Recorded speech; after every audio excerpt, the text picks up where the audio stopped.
asalaamaaleykum mbokk yi ñu leen nuyu di leen sant di leen gërëm di leen dalal ci iRadio di am mbégte di waxtaan ak yéen li xew ci réew mi tey nag am na ñaari kàngam yoo xamante ne ñoom ay journaliste lañu te dañ leen ràññee ci mbiru sport dañ ciy bind da ciy waxtaan di ko analyser yàgg ci sport bi di suivre équipe nationale bu Sénégal fépp fu mu mënta dem ci àdduna ki ñu njëkk invité mooy président journal sportif yi mooy Abdoulaye Thiam di président ANPS association nationale de la presse sportive di tamit nekk rédacteur en chef Sud Quotidien di ànd ak aussi Séga Diallo ñëpp xam nañ ko ci réew mi ci journal sportif xarañteem te xam mun a lire équipe nationale nu muy footballé tey nag boog lañ gisee tey ñëw dañu bind question bi tey neen l' équipe nationale du Sénégal l' éternel recommencement point d' interrogation parce que Sénégal depuis jeux de l'amitié 68 gañewul dara équipe nationale dina dem ba final du gagné dara wax je bari coole bari rek bu ñu demee sax final ñu dóor ñu gars yi feet ko Sénégal rek laa gis ñuy feet defet loolu foo ñu waxtaane ko équipe nationale bi qualifié na mu ngi war dem waaye nit ñi ñu gisee match Sénégal contre Aswati yi ñu ne coow lu bari ci réseaux sociaux yi ci analystes yi ñëpp ci wax ci équipe nationale bi ndax équipe nationale patrimoine la te Sénégalais yi ba dañoo bëgg football bëgg sport Sénégal am tamit ay sportifs yu xarañ joueurs yi xamante ne ci plan international war nañu seen i xarañte li tax Sénégal boobu ba léegi mënul fexe ba am équipe bi nga xamante ne bu mucc ayib la mun a dem gagné coupe bi ñëwaat ni ko Côte d'Ivoire defee ni ko yeneen réew yi defee ci sous région bi Séga Diallo walaay commencé lu tax équipe nationale bi amay jafe-jafe li xew. Alassane Samba Diop merci ci invitation bi d'abord et maa ngi nuyu téléspectateurs ak auditeurs yi rajo yi mais question bi nga ma laaj c'est une question quand même assez profonde xóot na pour mënuñ si tontu nii de prime abord mais dama bëgg ñi nekk ci football bi ak ñi seetaan football bi xam ne Coupe d'Afrique gagné ko ça ne se décrète pas c'est un travail de longue haleine dañ koy liggéey commencé ko ci petite catégorie ñu yéeg ba ci équipe A bi te gis nga équipe A moo sabab wax ji mooy indi wax ji xam nga équipe nationale sélection la ñuy wax waxuñu équipe sélection la ñuy wax donc bu ñu waxee sélectionneur national bi dafa war a xam ni bu convoqué ay joueurs amul latitude pour def li mu bëgg lépp donc le temps lui est limité. Souvent ay 4 jours 5 jours lay am donc foofu ngay commencer insuffler sa philosophie di ko bu jógee ci yow di dem ci say joueurs donc à partir de là équipe nationale du munoo rek tëb rek changer 7 joueurs wala 8 joueurs ba pare bugg am li nga bugg ci terrain bi loolu mooy premier aspect bi deuxième aspect bi parce qu'on parle de cette équipe nationale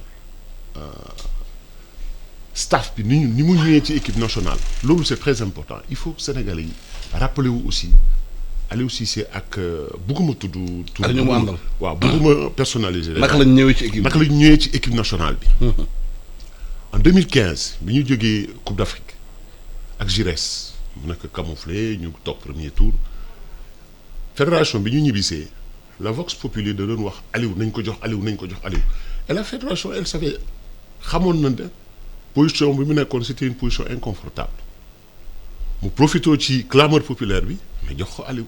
c'est de pression bi daal. c'était à la pression te Aliou j'avoue que il ne remplissait pas tous les critères pour être sélectionneur national parce que sélectionneur national c'est un aboutissement da ngay nekk entraîneur dans un club def lu ñëpp ne lii mun nañ ci teg baaraam pendant des années ñu ne kii mun nañ njort ne buñ ko joxee suñu équipe nationale li muy def ci club am mun na ko indi équipe nationale mais tel n'est pas le cas avec ce staff là moo ñu jural li ñuy dund nii tey. partagé nga analyse bi Séga def ci équipe nationale bi nu mu fonctionner nu muy tëddee nu muy toogee.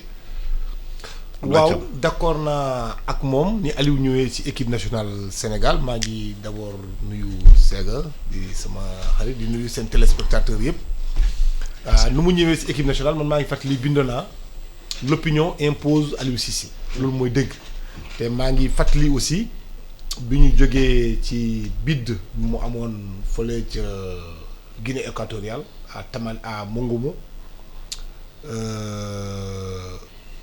portrait robot bi nga xam ne fédération décliné na ko bindoon naa papier sax ba ma ne la fédération zappe Aliou Cissé parce que maanaam ci critères yi ñu définiroon bokku ci woon waaye bi ñu ñibbisee comme nu mu waxee population bi yëpp da doon réclamer parce que dañ demoon ba benn moment tubaab yi ñoo doon nekk fii ñu ne nag léegi il faut ñu jël koo xam ne dafa jógee ci Sénégal sonn nañ ci tubaab yi nañu ñëwaat mais ba léegi amuñu jaloore donc ñu maar ci affaire bi far mu coïncider période bi nga xam ne Aliou Cissé dafa nekkoon avec l'équipe nationale mooy espoir bi nga xam ne moo demoon Jeux olympiques defoon foofu performance bu baax. te Karim Séga nekkoon entraîneur bi Aliou Cissé nekkoon adjoint. donc situation boobu noonu ak clameur publique comme ni mu ko expliqué circonstance boobu noonu yëpp ñu jël Aliou Cissé ñu teg ko mais presse bi ànd na ci. faut aussi le rappeler la presse a mis une forte pression. l'opinion publique la presse sportive ñëpp ñu ànd ci parce que effectivement tout le monde avait dit que c'était l'homme de la situation.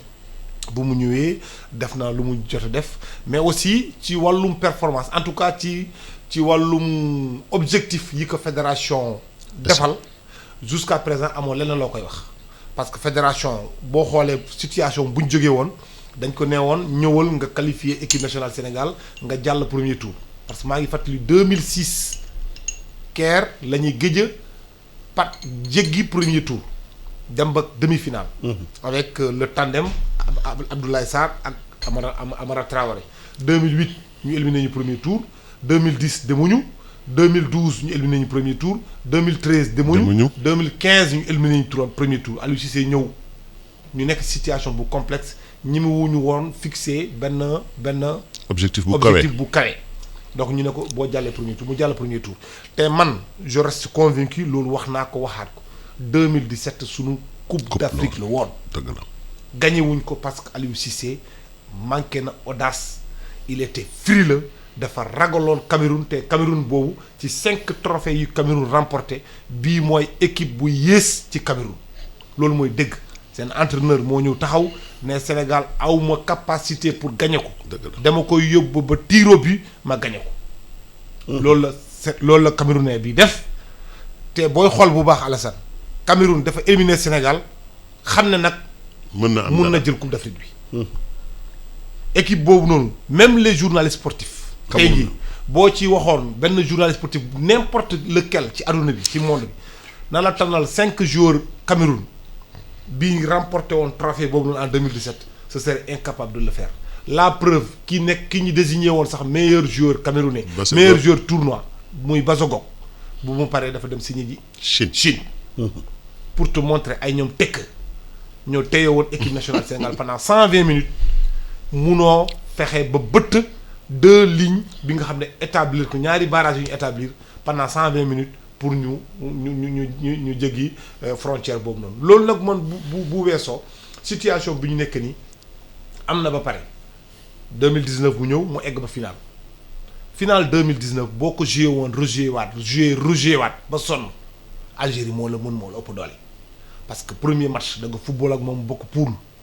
Sénégal lu mu gën a bëgg ci période Aliou Cissé mooy kenn ko xam ne day génn ci camp ñoo fekk si ko dañ ne prip algérien song la xoj la ca kaw téye la di la dóor daal ba match bi jeex gagné la 1-0 ñu ne non garaawul lii match de poule rek la nañ daj ak ñoom final ñu daj ak ñoom final Algérie wëlbati carte gi nee leen léegi bële dama ko xojoon dañ ne brib encore dès la première minute Algérie dugal benn tokkan mooy maanaam li Eswatini def keroog te loolu ñëpp gis nañu Aliou Cissé képp ku def bloc bas mënul fexee ba am xam-xam pour bëtt ko waaw mais loolu nag wax dëgg yàlla problème bu rëy a rëy la c'est-à-dire pour man aujourd'hui Aliou Cissé il a atteint ses limites objectives loolu mooy dëgg bu jotee dañ ciy waxtaan te ma wax la benn affaire gis nga stabilité dëkk bi waxuma la ay homme politique yii nii de football gis nga football bi comme important ñëpp xam nañ ko dafa am solo surtout waxuma sax football mais l'équipe nationale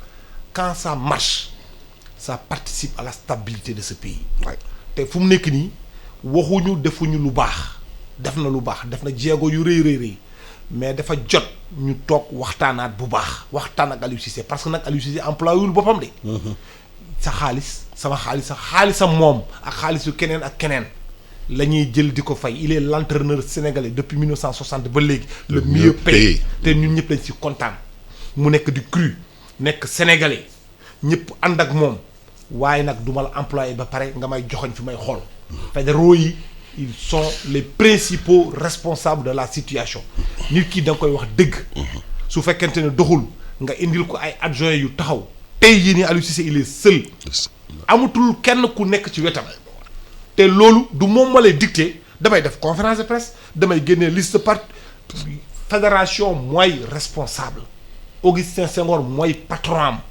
état du Sénégal moo koy fay il ne faut pas qu'on inverse les rôles responsabilité bi du Aliou Cissé kese munoo yore équipe ci emploi depuis bu mu fa nekkee ba léegi c'est longévité bu mu am kenn amu ko depuis 2015 mais résultat am nag moo ko jox aussi il faut que ñu reconnaître ko mais nag jot na ñu toog ñu waxtaan fi ñu jëm bu ñu bàyyee yëf yi nii dañuy amaat encore beneen symphonie inachevée comme ni nga ko waxee léegi depuis 1965 Coupe d'Afrique bu ñëw ñu ne ñoo ëpp génération bu gën a baax te ren jii nii boo xoolee équipe bi cette fois-ci ba Sadio Mané ki nga xam ne il est presque introverti ñëpp xam nañu yaram ak tëgginam bu demee bay toog di wax. nañu xoolaat équipe bi ki nga xam ne moom mooy Kalidou Koulibaly man je le connais très bien mais keroog boo xoolee nu mu doon footballé il jouait avec le dépit maanaam comme ku nekk nawetaan di jël bal bi di sànni di tulli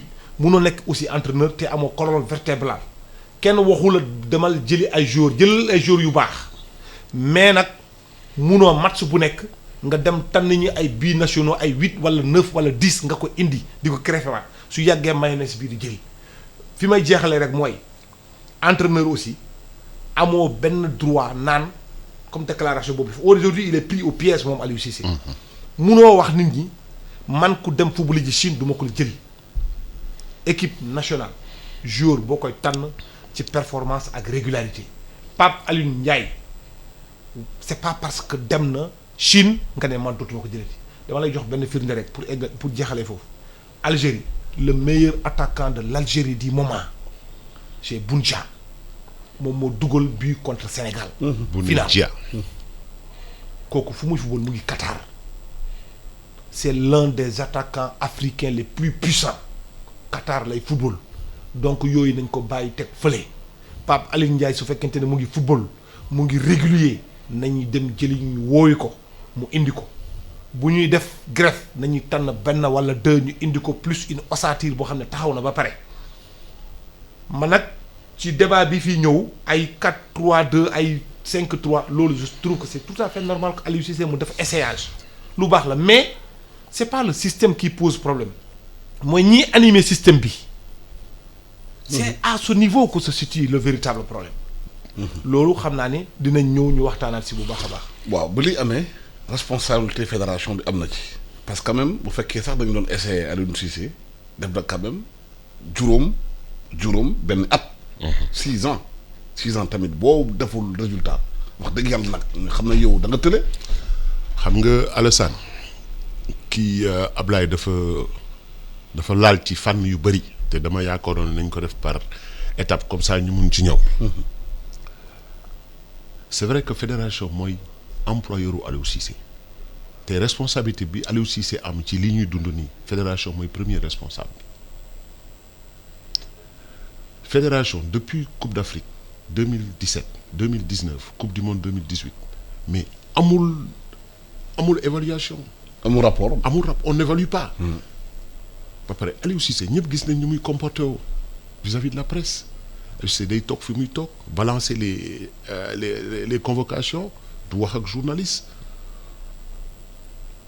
en fait comme li kii di wax. donc journaliste sénégalais du wax ak kenn il reste dans son coin français lay waxal. waaw léegi mais le terrain il est là gis nga football terrain bi mooy dëgg le terrain aujourd'hui c'est vrai qu'il a rempli objectif yi ko fédération assigné woon. mais tey mais loolu sax objectif yi manque d'ambition la fédération bi. non parce que en disant que nañu qualifier demi-finale quart de finale fédération booy dem que da nga dem ba gañ coupe bi. xam nga comme ni ko waxee fi ñu jógee woon di toog premier tour mënuñu tëb rek ne ko da ngay tu fais des projections sur la comète donc da ngay def ay progression graduelle dëgg la naam dem na quart de finale en 2017 et ni mu ko waxee ñëpp d'accord nañ ne gis nga 2017 la fédération waroon Aliou Cissé wax ak moom ils ont laissé les choses pourrir 2017 munoo am Sadio Mané Keita Baldé ñoom ñëpp Kalidou Koulibaly la fleur de l'âge ñu nekk xale yu ndaw yor seen kattan mais def lu ñëpp ragal leen 2017 nga ñëw contre Cameroun waa ji wax ko ñëpp dégg awma moyen yu ma joué ak Sénégal mu def bloc bas mais bloc bas mun naa comprendre Cameroun def bloc bas nga passé à côté. lan moo tax mu bëgg bloc bas lu xew. bloc est-ce que par exemple. bloc bas adversaire yi ñoo koy def. est-ce que moom du fekkoon mu nekkoon entraîneur. te nekk maanaam défenseur.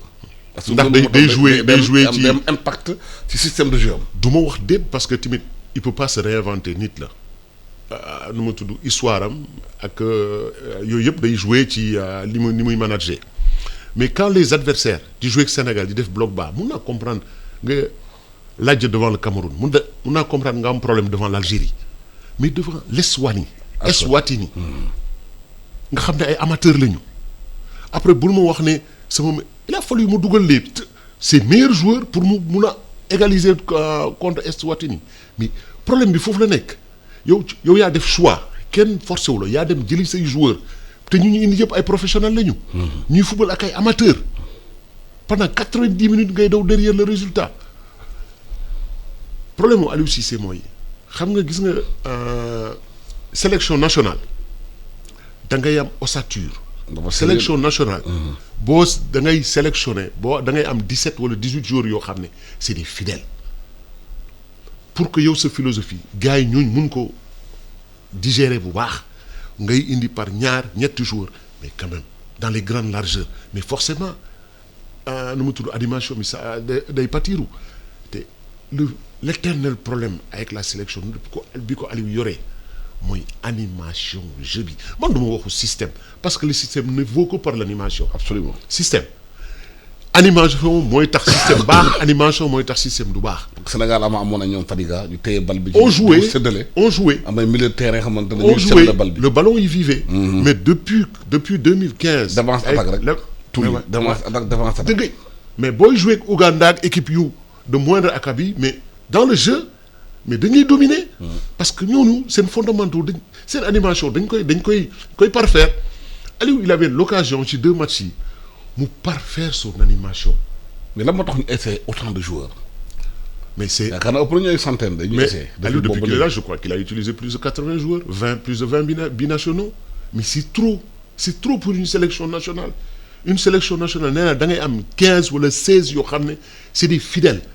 c'est pas que fidèle parce que fidèle nii non parce que fidèle parce que techniquement ak tactiquement li nga bëgg ci sa philosophie ñoom dañ la koy apporter donc ñooñu ci te base loolu mooy nekk sa ossature loolu ngay basé wu ba pare si am na 2 ou 3 qui sont réguliers dans le temps nga xool noo leen di indi ci équipe bi intégrer leen par dose homéopathique ñuy renforcer ngay gën a defar sa ossature ba pare di gën a parfaire sa animation mais li ñuy def nii. mais juróom benn at quand même am na temps jàng. non Aliou amatul excuse Aliou n'a plus d'excuse te Aliou Cissé que j'ai vu bërka démb Aliou il est au bout du rouleau Aliou il n'en peut plus Aliou il est fatigué. xam nga pour lan parce qu'il est seul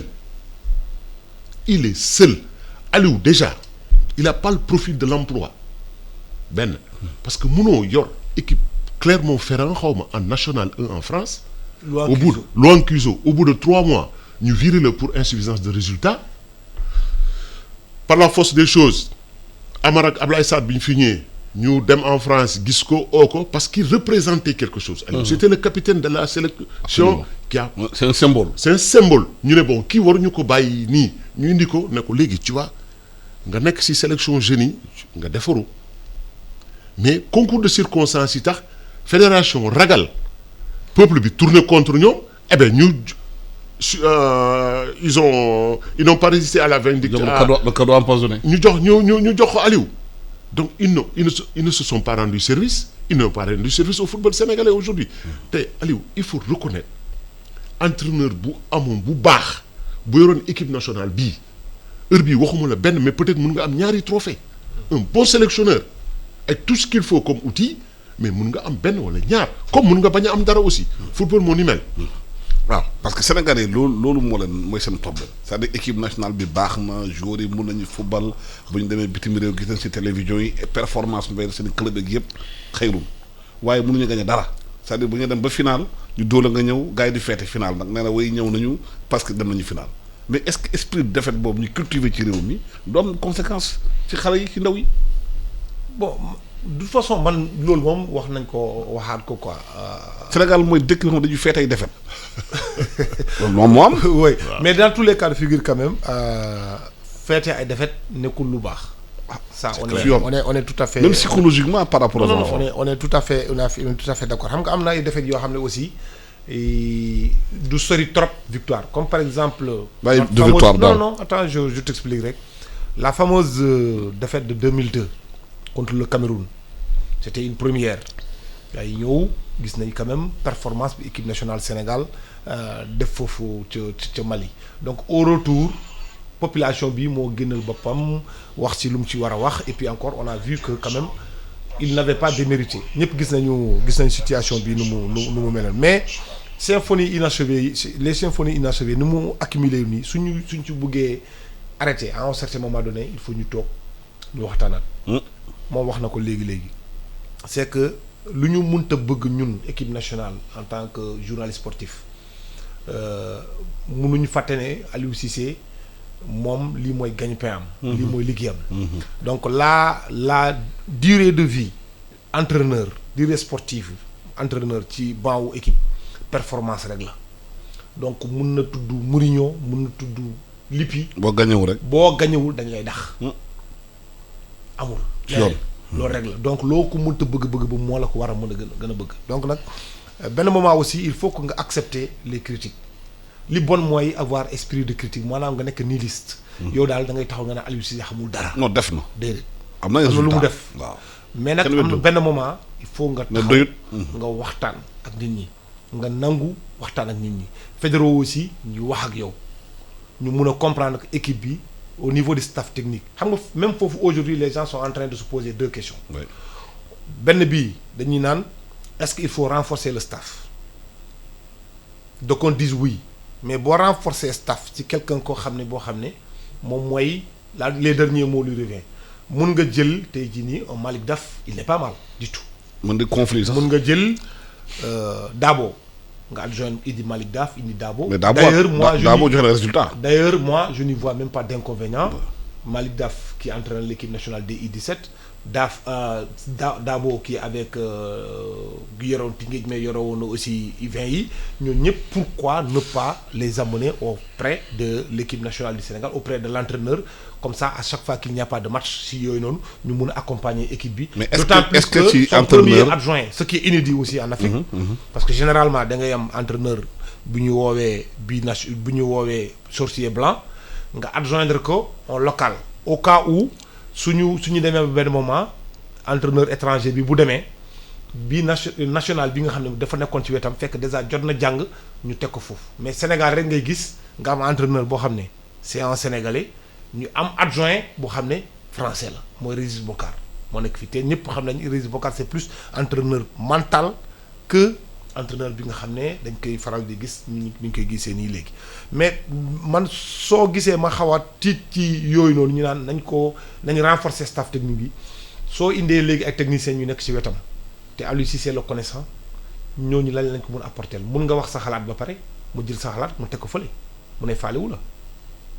parce que comportement boobu la wone. comportement boobu aussi bu ko amee c'est parce que fédéraux ñoo ko ci bàyyi. lu ñuy wax nii. est-ce que du fédéraux ñoo daw seen responsabilité. mais gestion équipe parce que yëf yi bu amee il faut que ñu jàngat ko ñu waxtaan. parce que aussi ñu waxante dëgg. parce que aussi fédération bi tamit am na ñu fa nekk depuis des années et des années mais wanuñu benn preuve ñu toog foofu rek. mais xam nga loolu aussi c'est une question. ay salaire ak yooyu rek. non loolu c'est non il faut ñu yokk ko. mais loolu c'est une question de légitimité. oui xam nga par exemple su fekkente ne yow dañ lay fal. ak ku ñuy nommé. bokkul fal moom population de Poubol mooy décider ne ñun daal dañu bëgg Cheikh Seck mu diriger ñu. su fekkente ne Cheikh Seck def na ko 20 ans ak yéen a bëgg Cheikh Seck diriger leen kenn mënu ci dara yéen a ko fal waaw chef yi boppam bu ñëwee ba xam ne li mu def moom. waaw d'accord mais loolu aussi c'est personnel. mun naa demal boppam. voilà la démission elle est personnelle. yoo demee benn moment nga ne ko man kat wax dëgg yàlla. xam nga j'ai essayé waat na. demul mun naa démissionner sama bopp. affaire loolu jom c'est la personnel. jom la. voilà d'accord loolu c'est personnel mais je veux dire faut que ñu fasse un distinguo entre la légitimité rek ak li nga xam ne lii décret la wala benn arrêté la wala nomination la loolu bokkul. donc ça c'est un premier cas deuxième aspect bi ñi naan ñi am na ñeneen ñoo xam ne non il faut qu'on se débarrasse de Aliou Cissé ñu indi quelqu'un d'autre donc c'est deux extrémités gis nañu ki nga xam ne moom mooy champion d'Afrique en titre aujourd'hui Belmadi bu muy ñëw di gagner Coupe d'Afrique en 2019 bu muy ñëw di jël Algérie c'était à 6 mois mais bu mu ñëwee dafa créer benn déclic man le principal problème waaye loolu tamit il faut ñu wax ko bu fekkee Algérie am na résultat boobu dafa am benn petit sportif bu fa am. non dafa am ay infrastructures yu am foofu. dafa am ay terrain yam Algérie dafa am liggéey bi ñuy def en profondeur. non mais xam nga boo waxee dafa am. terrain non dafa boo waxee dafa am terrain comme c'est que lu doon wax léegi ce qui signifie que ci base bi la jógee. mais boo xoolee ossature équipe nationale bu Algérie. ak bu Sénégal c'est presque la même chose. 80% voire 90% yëpp. Algérie am na sax stade bu baax bu ñu footballé. ay stade du dëgg. non am na stade bu baax non on en disconvient pas. am na ay stade. oui Sénégal fii stade amitié ngi fii doxul. non loolu moom Thiès bu ñu fa demee centre de patate la. oui loolu aussi c'est important ñu wax ko.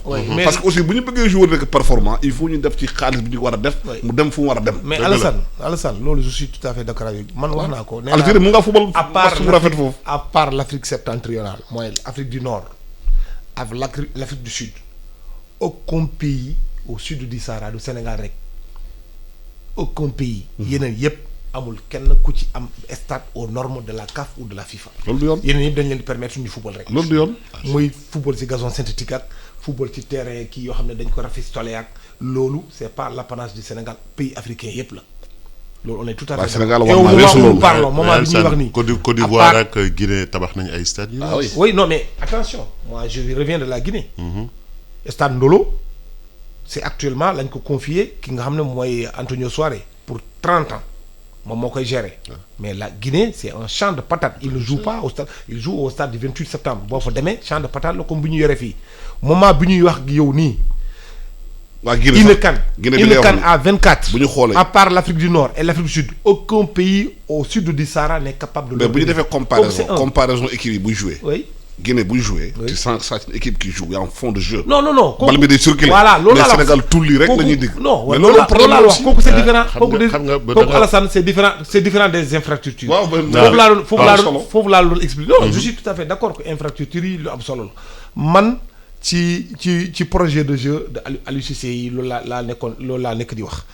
situation bi ñu nekk nii ça ne peut plus perdurer bu ñu demee ba ñëpp gis ko qu'est-ce qu'il faut faire pour remédier à la situation parce que 2022 ñëpp dañuy xalaat ne Sénégal war na mun a remporter Coupe d'Afrique. comme mais ni est-ce mu waxee localement amul ay entraîneur yu mën a jël équipe bi fii ci Sénégal. non entraîneur yu mën a jël équipe yi bëri nañu. Dabo a montré des preuves. non du Dabo rek ñëpp Dabo Daaf ñeneen ñëpp gis nañ leen fii ils ont des capacités yi nga xam ne Aliou Cissé am na ko ñoom ñëpp ce sont des diplômés ba aujourd'hui le Sénégal dama koy faral di wax sax en termes d'entraîneur c'est presque l'Allemagne. de l'Afrique.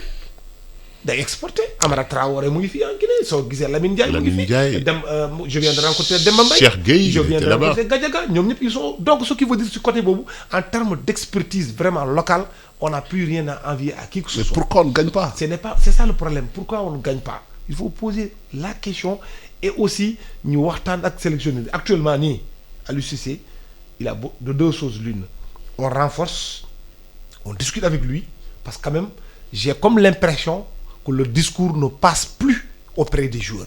c'est important c'est extrêmement grave. ça c'est du management ça. C'est ça que je suis en train de vous dire. Là il a touché le fond du problème. loolu ça c'est un problème. loolu ça c'est un vrai problème. parce que c'est rare de voir Sadio Mané faire des discours aussi. c'est ce que je suis en train de dire loolu nag bu demee ba am nag il faut ñu toog ñu waxtaanaat ñu xool bu baax def diagnostic sans complaisance de la situation wax na léegi sur le fait que manque de respect vis-à-vis de la presse c'est que ak man quelle que soit la situation moom sa longévité s'arrête en 2022 quelle que soit l'issue moi même après 2022 je serai journaliste sportif s'il refuse de me parler c'est pas mon problème c'est le cadet de mes soucis ce que je n'accepterai pas c'est que et ça mën nga ko continuer di ko def mais man personne ne peut m'empêcher de le dénoncer. Je ne peux pas comprendre que mon sélectionneur parte à la Coupe du Monde et à la Coupe d'Afrique revienne faire un bilan à l'équipe. Ouais.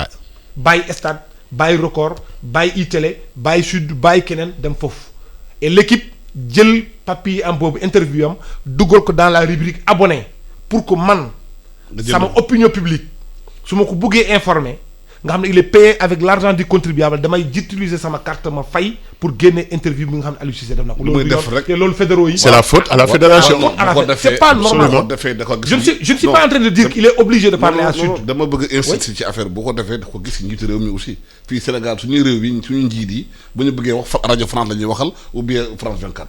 bu ñuy sa entraîneur non c'est important. entraîneur bu ko gisee. dina yaakaar loolu normal la. dëgg la. parce que Macky Sall bu waree wax Sénégal mbirum vaccin Sénégal. luy Alain Foka mooy wax moo la ñuy indi. ndax ñu xam presse nationale bi. problème la il faut dire aussi c'est dëgg la c'est bu ñu gisee comportement dirigeant yi ci loolu. xëy na yàgg tubaab bi dañu war a waxal. dëgg la complexe boobu bu fekkente ne à leur niveau dañ koy développer ba tey. day poser problème énormément alors pour revenir un peu à notre sujet. fédération pour man mooy premier responsable de cette situation. dañoo échoué. lamentablement. surtout ba pare tey xoolal. li nga koy wax sax ñu dem ils se tiennent je te tiens tu me tiens.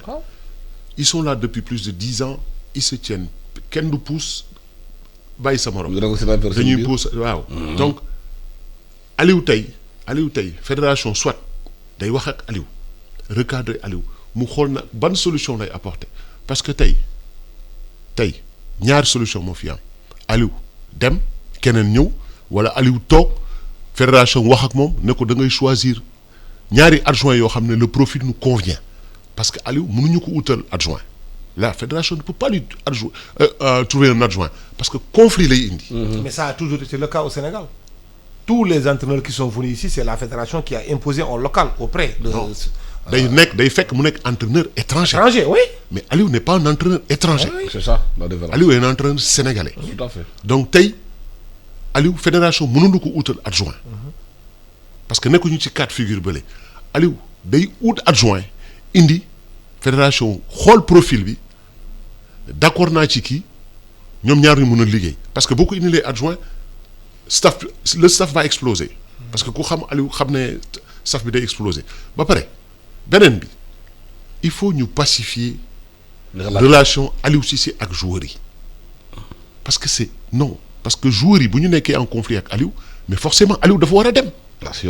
Aliou il est au bout du rouleau je te dis. Le Aliou que j'ai vu en conférence de presse j'ai mosuma gis Aliou Cissé bu mel noonu. waaw man n'en peut plus. bëgg naa ñu gën a xuus ci loolu. joueurs yi nu ñuy bëri leen di indi est-ce que amul ay lobby yu indi ay joueurs ñuy jouer parce que am na agent de joueurs yi nekk ci ginnaaw di jaay ay joueurs. loolu moom parce que biir fédération mun na am ay agent si biir équipe mun na am ay agent si biir entraîneur mun na am ay agent yuy jouer le joueur pour jaay la. Alassane football bi ni mu tëddee. sélection yëpp laa wax. sélection yëpp même les plus grandes sélections. lobby yi nga nekk ci suuf. agent yu am doole yi dañuy am influence ci sélection bi. lu tax loolu.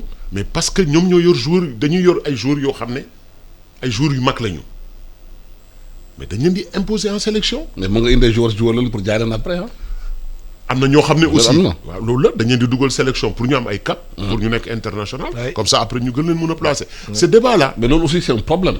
ce débat là surgir na en sélection nationale de petite catégorie. des moins de 20 ans U17 ak équipe nationale A bi. à un moment donné Lamine Diatta qui était le manager xaw ma de l'équipe il avait sa licence. il l'est toujours. Il avait sa licence FIFA. Ce conflit d'intérêt-là, mais il est manifeste. La fédération n'est pas intervenue. Oui, mais il y a un entraîneur qui crée ça, c'est une agence, tu as d'un coup.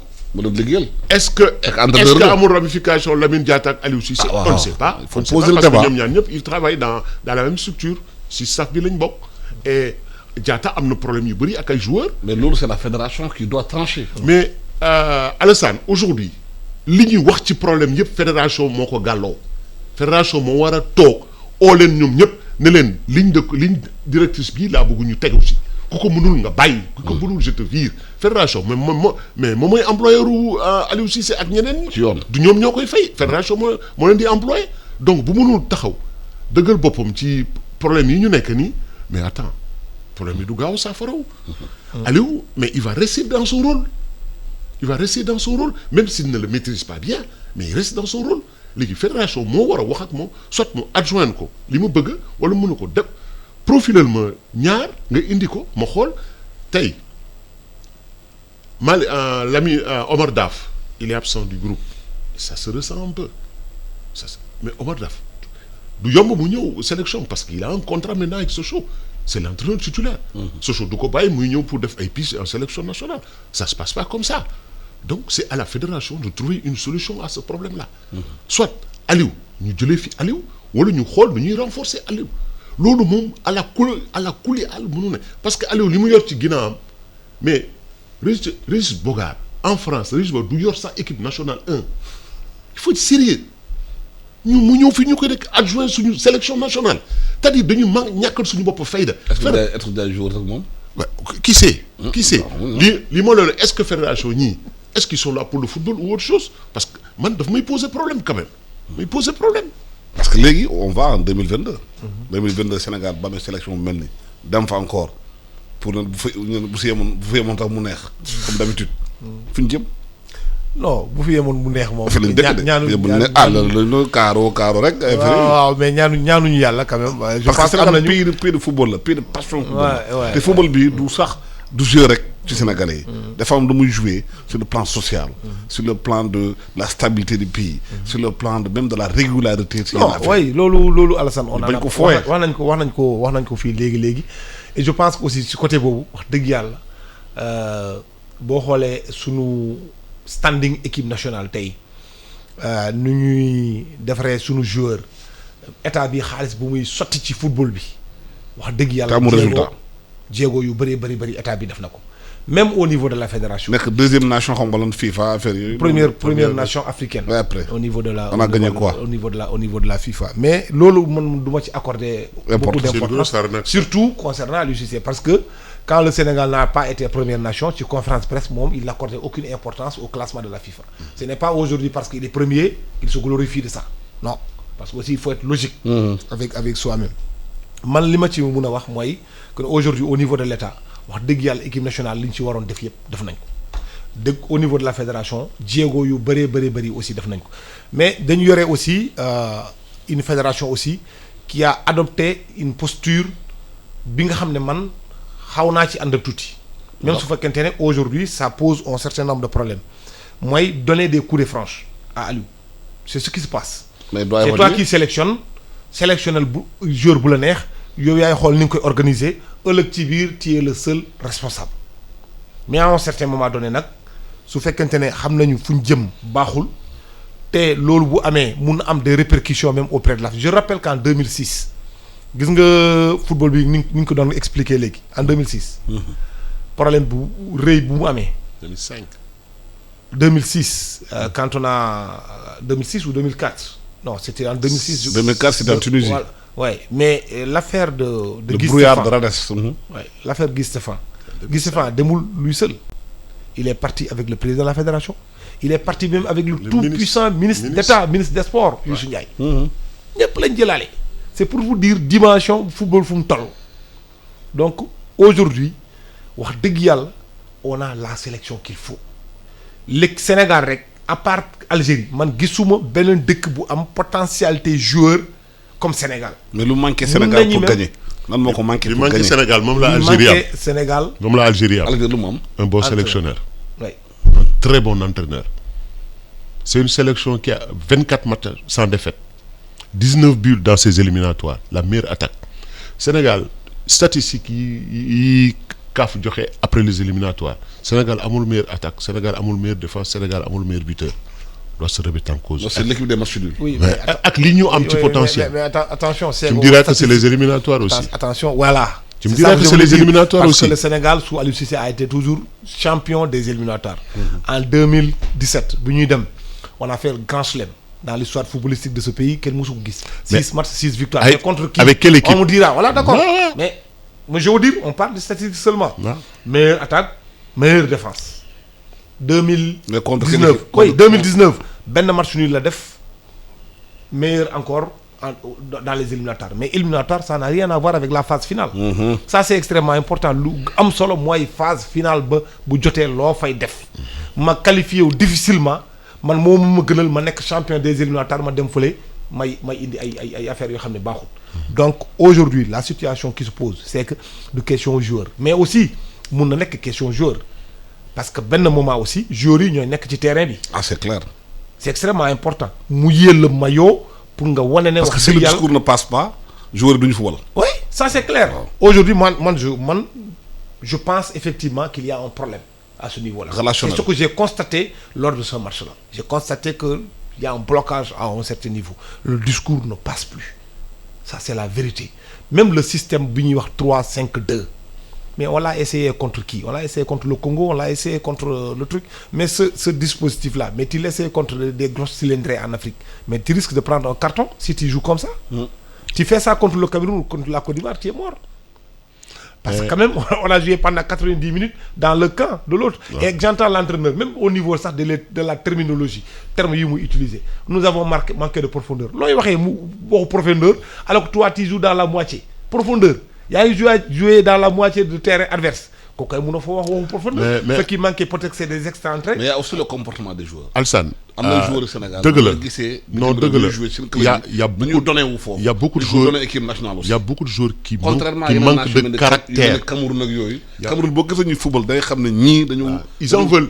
Il y a beaucoup de joueurs yoo xam ne gars dañu bëri ay layam de. manqué nañ caractère ci terrain bi. Gis nga quelquefois match bi am na fu muy toll joueur mooy jël responsabilité. Gis nga 2002 on a beau dire La Diouf. Entraîneur bi lii mais dafa amoon ay joueurs yoo xam ne. Fadiga. match bi fu muy toll ñoom dañuy assumer seen responsabilité. Ils tirent l'équipe vers le haut.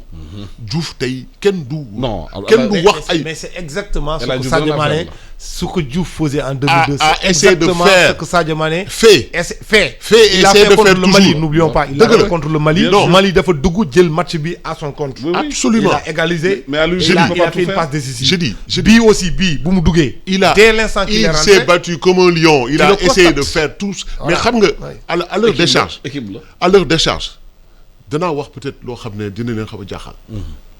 dañuy dem à partir de juin des éliminatoires de la Coupe du Monde. Sénégal terrain bi ku seetaan match Sénégal Eswatini parce que adversaire yi dañ koy am dara dootul réer léegi. Bien sûr. ku gis équipe amateur bi nu mu défendre équipe bu am de bons défenseurs de bons joueurs bu ñëwee fii bu défendre correctement. Sénégal du am dara. dañ ci jàng. Le terrain aujourd'hui le Sénégal est victime du manque d'infrastructure dans ce pays. Terrain bi ak équipe bi sélection bi ñu am non sélection bi dafa mériter terrain bu baax. terrain bi baaxul. si yoon tuuti na. pour nga élaborer ce jeu. day compliqué. loolu il faut ñu wax ko. il faut autorités yi tey Sénégal bu qualifié wul Coupe du Monde c'est la faute aux autorités. dama koy wax ci kaw. parce que terrain bi c'est pas digne de la sélection. c'est un champ de patates. c'est pas digne tuuti na lépp loo mën a wax du terrain. Est-ce que c'est un problème de terrain aussi? Le terrain il est solo a joué contre le Maroc sur des pelouses assez importantes. Mais terrain am na ci solo aussi. Oui, on a dit qu'on vient pas. Ça c'est à l'extérieur. Mais quand tu joues à domicile, tu as besoin de maximiser les points. Voilà, quand tu joues à domicile, même si tu es qualifié contre une équipe qui est éliminée, la logique aurait voulu nga teg équipe type nga marqué 3-0 4-0 premier mi-temps deuxième mi-temps nga changer li ngay changer. dunoo jékki-jékki nga indil ñu benn équipe boo xam ne kenn xamul fu mu jógee équipe nationale et après ñu mëne la 1-0 un but matinal un but extraordinaire d'anthologie boo xam ne gëj nañ ko gis depuis du temps de je sais pas quand après yow tu égalises dans les arrêts de jeu les arrêts de jeu ba pare arbitre daf si jàpp si bu baax. gis nga Alassane je disais tantôt gis nga Sénégal day jouer Congo c'est éliminatoire Coupe du Monde yi toi tu as l'opportunité d'aller à Brazza jouer le Congo mais c'est un match booy jouer pour 2 matchs mais indil sa équipe type nga gagné Congo nga psychologiquement boo ñëwaatee pour chercher les 3 points durant les éliminatoires de la Coupe du Monde mun na gën a facile. Mais est-ce que Sénégal am na équipe type? xam nga ak Aliou on est sûr de rien ak Aliou on est sûr am na ossature naam am na ossature te gis nga lu ñu mënut di wax am na ñaar ba ñetti recrues yoo xam ne indi na ko mais ñooñu dañu war a constituer véritablement de la plus-value fondamentalement ñooñu ay plus-value la ñu war a constituer. Encore faudrait-il que Aliou xam ak staffam naka lañ leen di war a utiliser dans l'animation parce que ku mel ni Pape Matar Sarr Nampalys Mendy Abdou Diallo mais c'est des valeurs sûres aujourd'hui pour le football sénégalais. Ballo Touré. Ballo Touré dans une moindre mesure parce que bon c'est son premier match à domicile. Boulaye c'est non ça xam nga équipe nationale man damay jàpp toujours gis nga bu ñuy ut référence ci meilleurs yi. gis nga damay jël exemple toujours ci France bien que voilà mais Deschamps loo ko mënta wax xam na fu muy jëm xam na li mu bëgg gis nga équipe nationale du ay 9 attaquants de pointe non du ay 7 attaquants de pointe équipe nationale t'as besoin d'avoir d'excellents milieux de terrain d'excellents défenseurs ak peut-être ñaari attaquants. da ngay mun togg ceebu jën bi. mais da ngay def ci lépp. équipe bu dul jël but. du gaaw a perte. waaw donc il faut bien défendre très bien défendre ba pare quand tu défends bien forcément di nga am benn t'as des joueurs yoo xam ne véloce Sadio gaaw na Ismaïla Sarr mun na def différence Boulaye Dia mais soxlul ngay jëli 20 attaquants on en a pas besoin xoolal ñaar yi ci gën a performant ak championnat ñuy jouer nga indi leen renforcer sa milieu de terrain ba pare parfaire sa animation football animation la booy défendre rek mënoo gagner. il faut ngay football. tey football dafa toll foo xam ne mais boo dul football doo gagné. waaw parce que yaakaar naa équipe nationale bii ñu fu ñu toll nii. 2022 bu ñu jëm nii daañu fa am dara. man de di wax fa dëgg yàlla. c'est un éternel optimiste moom. wax dëgg yàlla yaakaar naa ko parce que ci valeur intrinsèque rek ci joueur rek am nañ ko te man li ma doon ragal sax xam nga benn moment y avait des chantiers. ñëpp dañ doon xool parce que aujourd'hui au niveau de l'attaque il y a l'embarras du choix loolu moo extraordinaire ci équipe bi au niveau des gardiens depuis Tony Silva c'était un désert aujourd'hui il y a 3 gardiens titulaires koo ci teg amul benn problème. waaw waaye doo gagné. non déglu ma rek. au niveau de côté droite comme côté gauche à l'axe très franchement quand il y a Kalidou Koulibaly il y a aujourd'hui Abdoul Diallo milieu de terrain nga am li nga am. Au niveau de l'attaque tu as un Sadio Mané wax dëgg yàlla je ne vois pas une seule équipe man excepté l'Algérie actuellement au Sénégal en Afrique je crois que Sénégal moo fi teg tànk. lu des mooy togg bi moo des nan ngay def ba mayonnaise boobu noonu mun a prendre te aujourd'hui nag comme ni ñu ko waxee woon léegi je crois que c'est l'a dit on l'a répété Aliou Cissé n'a plus d'excuses gis nga période de grâce bi a été trop longue. 2015 ba 2021 amul benn entraîneur bu ko fu mus ab te il y a des sélections en Afrique nag Sénégal ci la bokk Cameroun ci la bokk Algérie ci la bokk Côte d'Ivoire Égypte Côte d'Ivoire Mali Burkina ñooñu ñëwoo fa pour jàng c'est comme quand tu es entraîneur du Real de Madrid FC Barcelone wala ay Paris Saint-Germain da ngay ñëw pour gagner boo gagnewul te débranche le plancher c'est aussi simple que ça jàng bi doy na sëkk munoo wax joxuñu la leng yi on t'a tout donné tu es devenu même et j'en suis très fier bind naa ci ay papiers le sélectionneur sénégalais de 1960 à nos jours le mieux payé 15 briques net 15 millions kenn musu ko fi am wax dëgg yàlla même Alain Giresse amu ko woon et c'est une fierté pour nous ku sénégalais jox ko doomu Sénégal parce que bu njëkk ba dañ doon jël entraîneur locaux yi bu ñëwee Sénégal africains yi ñu jox leen ay 5 millions ñoom Amara Traoré ay kii tubaab yi ñu ñëwee jox leen ay 10 15 wala 12 ba 12 lañ yemoon avec Alain Giresse aujourd'hui loolu yëpp jeex nañ ko jël ko jox ko doomu Sénégal rax ci dolli le président de la République jël oto bu bees takk yëkkati jox ko ñun ñëpp ñu tàccu il a tous les moyens à sa disposition la fédération def ko dans d'excellentes conditions de performance muy def lu ko neex nous sommes tout à fait d'accord avec tout aujourd'hui excuse amatul l'État a mis suffisamment de moyens dans un pays où tout est prioritaire moi je viens du Nord tu sais il y a des gens yow aujourd'hui soxla wuñu forage teen lañ soxla teen te mënuñu fexee ba am ko donc duñ def sax comparaison c'est l'équipe nationale standing bi ñu am tey amul benn sélection bu ko amul kenn ku am plus que Sénégal keroog bi nga déggee tubaab yi naan ay affaire de jet privé ñun déjà nous sommes dans des jets privés depuis très longtemps c'est pas ça le problème on a tout ce qu'il faut suñu sélection est d'une sélection les plus gâtées d'Afrique on a tout on a les joueurs on a l'administration on a une fédération ce n'est plus dans les années 60 ou dans les années 80